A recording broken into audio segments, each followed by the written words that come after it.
Good afternoon, everybody. Welcome back to Flying on Eagle's Wings. I had taken some time off to reevaluate some topics and also to learn a little bit more about the YouTube and live streaming. Anyway, welcome back. Um, and we're going to start today on two topics or two words that we're going to learn about today, which is being valued and being disvalued. What does it mean? And I will start right out. Okay, here we go. Okay, what does it mean to be valued? Okay, let it come up now. Um, there we go. Um,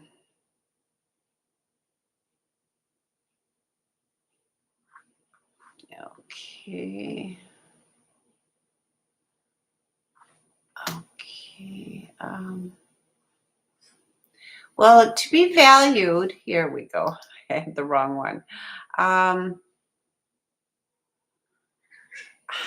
you know, how do we know if we're valued? Well, we have positive, very positive interactions with people. Um, they see and appreciate anything that we have to say. They recognize that you as a person take accountability for your actions, and others value your support. They notice you when you've taken initiative on something, they listen to you when you talk, and you receive positive feedback from them, which is wonderful. Okay, now I want to go into devaluation. Um, what is devaluation? Have you ever heard of that word? And by all means, what does it mean? Well, to devalue is an intense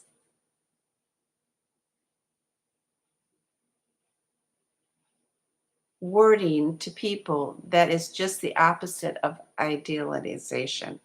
It's used when a person characterizes themselves, an object, or any other person as completely flawed, worthless, or having exaggerated negative qualities. Um, so when we devalue a person, we treat them as if they're not important, that they have nothing good in them. Um, for instance, I'll give you an example. People that are unemployed, they feel devalued because of the fact that they're not out earning a living. Um, or what does it mean when we devalue someone? We're treating them unfairly. I'll give you an example.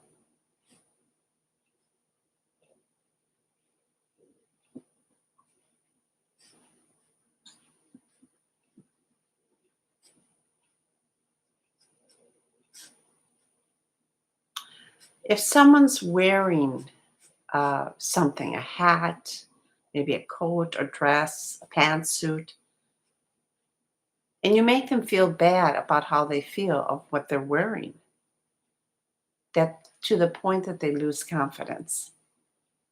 What's wrong with you, you might say? No wonder no one likes you. Look at how you're dressing. Or you withdraw affection. That's devaluating someone. Now we're going to go a step further and let's talk about narcissists and how they devalue.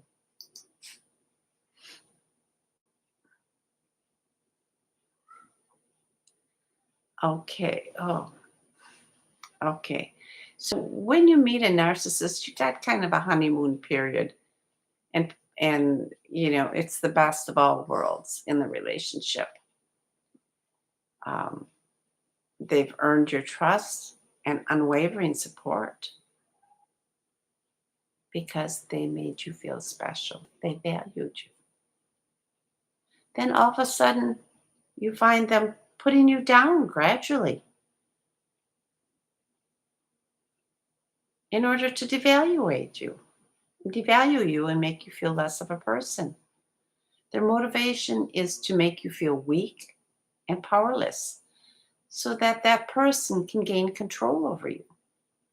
They are deeply insecure people who will project their own feelings of devaluation and insecurity upon you.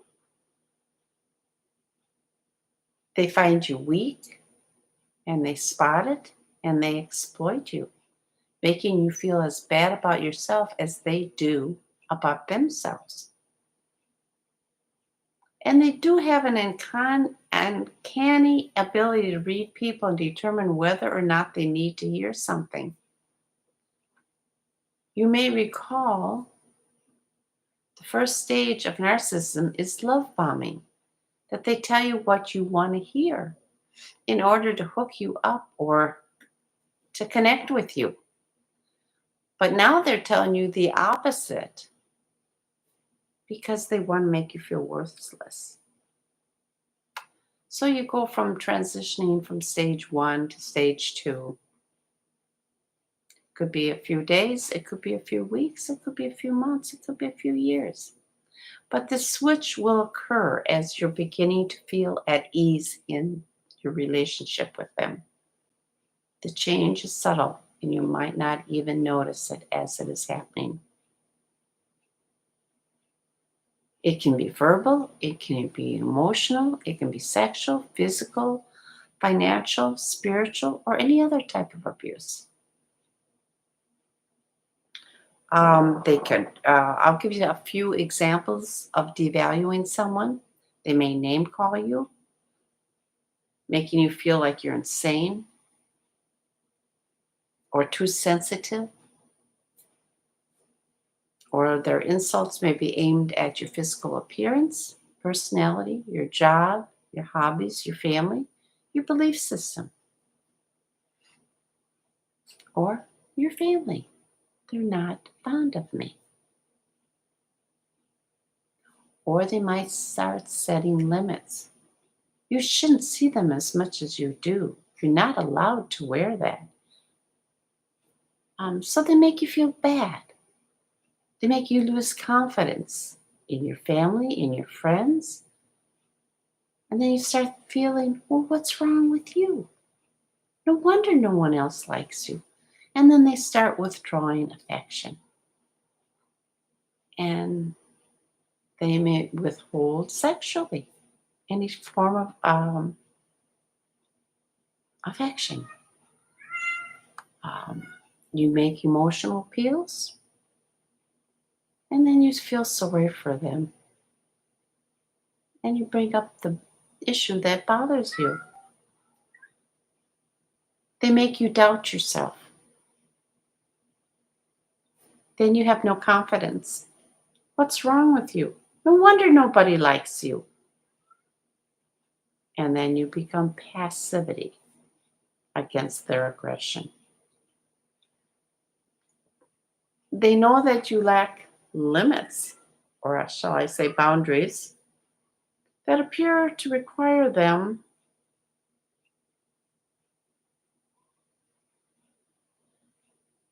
They see you as a codependent.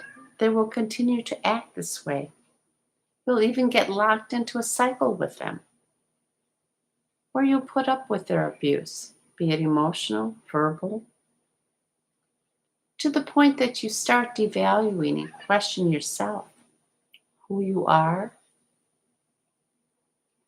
but you still hold on to that hope that they'll turn around and love you again.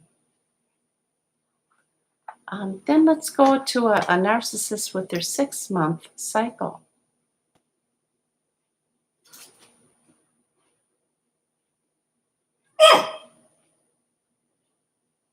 There's highs and lows, which confuses you. It causes you to doubt yourself. Idealization, devaluation, and rejection are three distinct phases of that cycle.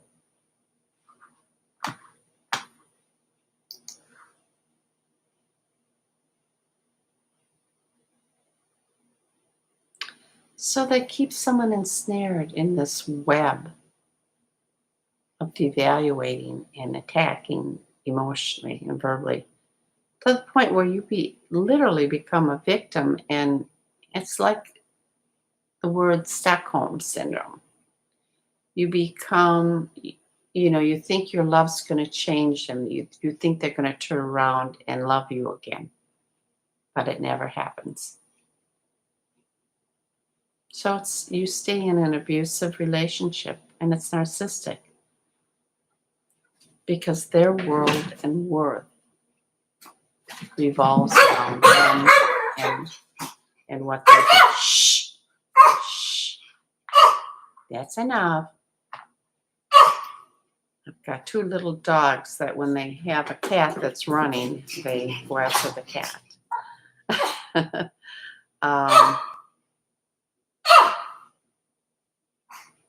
Okay. Do narcissists, here's a question. Do they devalue everyone? Well, narcissists are people who are self-centered and egotistical and have an inordinate desire for other people's approval. Anyone who no longer feels their narcissistic supply will be devalued and discarded by a narcissist. And those that threaten a narcissist will be devalued. Remember this saying: narcissists are defined as having an inflated feeling of self-importance in which a person believes they are superior to others, and that's narcissism.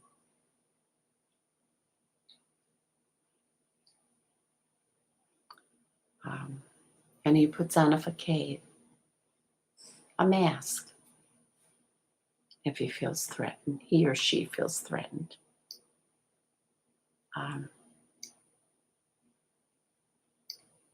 He tries to hide his flaws. And if they feel threatened or they don't receive the amount of attention that they want,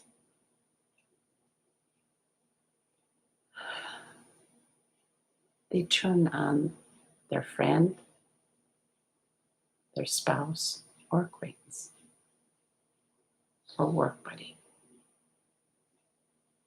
They'll make them feel useless, insufficient, like a nasty person, and so on.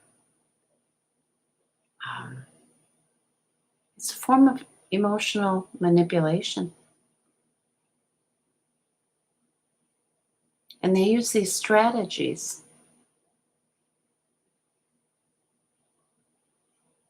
in their devaluation phase against people.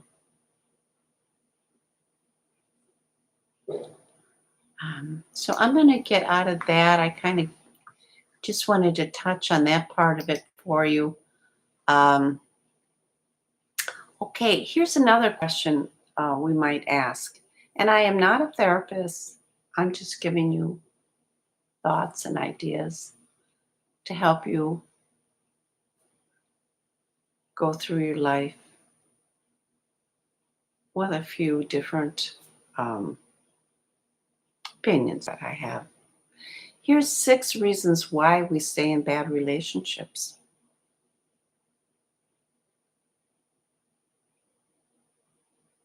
One is we can be satisfied with unsatisfactory relationships.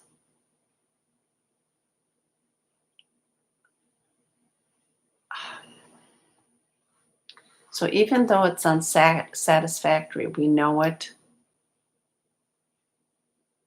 And again, it's like the Stockholm syndrome. Even though you're not being valued and loved and respected, but devalued or emotionally abused, you stay in that relationship because that's what you've come to know. And it could lead to low self-esteem, and you see yourself as less attractive. Um, and you expect to receive from that relationship despite what's happening in that relationship. Um, and you have low expectations of that relationship and how other people should treat you. So you stay in a bad relationship and it erodes your self esteem and it goes further and further down. Another reason is you stay in illusion, a shift in your priorities. You're in a fantasy world. You think everything's going to change, everything's going to turn around and be good because your love will conquer it all. But that also is a dream, it's a fallacy, it's a fantasy, it's not reality. Um, and we don't have those alternatives of getting out of the relationship, of being alone, of entering a different relationship.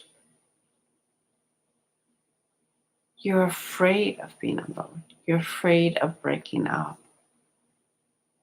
This person that's devaluating you, maybe a narcissist, and not appreciating nor loving you. It's easier to stay in a bad relationship than it is to go on to the unknown. There could be a fear factor, fear of the unknown. What will happen to me if I leave this bad relationship? How will I survive? These are all things that go through a person's head at that moment. Um,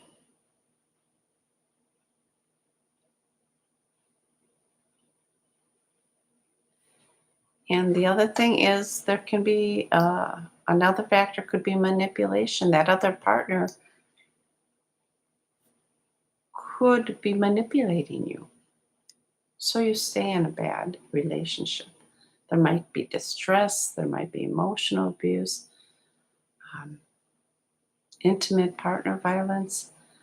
Uh, there could be a lot going on there, but you still stay in it. Again, the Stockholm syndrome, where even though you're in a bad situation, you stay in it. Um, and you've put an investment in it. After all, oh, I've been with this person 5 years, 10 years, 15, 20. So again, you see it because you have an investment in this relationship. Despite that, it's destructive. And people get confused as to what love is. That's the reason you stay in it. Oh, I love this person. But if that love isn't reciprocated and given back to you, and you're not valued, you're not loved, you're not treated with respect and honor, just as you do to that person, then it's best to separate and be apart from it. And it takes a lot of prayer and direction from God in order to break away from that relationship. You know, there's, I won't go into that topic right now, but um, let's see. Okay, tap into this. I had a lot of notes that I took on this. No? All right. Oh, they're going away on me. Okay. Um, okay, a key to a thriving, good, healthy relationship. What is that? What is the factor that is a good, thriving relationship and it's a healthy relationship? You value one another. You respect one another. You communicate with one another and you're bonded with one another. That's what it takes. And it takes love. It also takes forgiveness and each other encouraging and building one another up. Um, okay, I'm going to give you a couple of tips about good relationships. Again, Oops, there it is right there. And I tried to tap into it. Oh, it's going to go in there. Okay, I'll get to my notes real quickly. Um, okay, let's see. No, let me get out of that. And maybe, hopefully, I can get back in there.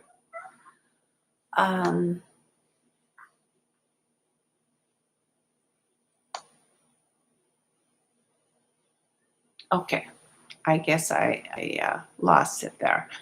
I'll go back into my live streaming. But what I find in my life, when you go into a relationship, number one, you love that, you respect that person, and you communicate with that person. Those are the two things. And you get to know the person. You get to know them, who they are inside, what they're all about, what are their interests. Are they putting God first?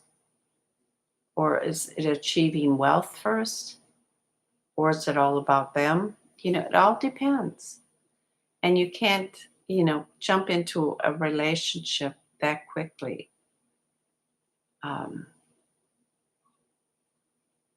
and have it come out okay. And it's best not to get into a physical relationship, but become friends, get to know who they are, how they operate, and how they are with you and to you.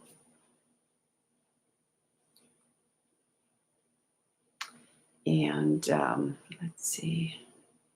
Okay, about 22. I had some other notes, but they got off of my, they disappeared from my note system. So, but again, I hope that gives you some ideas about someone valuing you, or if someone is devaluing you, what it means, and how you can respond to both of those. Um, be it a friend, be it a work associate, be it a boyfriend or girlfriend, be it a husband or wife, or be it even a relative. Do we value one another? Do we love one another? Do we hold that other person as valuable as we are? And do we build them up and support them? And I think that's what we have to do in all those areas of our life. And if you feel that you are being devalued, you can pray about it. You can talk to that person. And God may have you stay in that relationship and work through it. And there are times where you can't. And then you lovingly part ways. And it's good to be back on Flying on Eagle's Wings. And we will be having more. It took me, I was really in depth at researching this out for all of you today. And I want to thank you for listening to Flying on Eagle's Wings. If you're not a subscriber, please subscribe, do a thumbs up, and help me build my base. Being that I was off for a while, I did lose a couple of subscribers. I hope they come back. But I will talk again with you soon. Love you all, and thank you for listening. And I'll see you again on the next topic. Bye-bye now.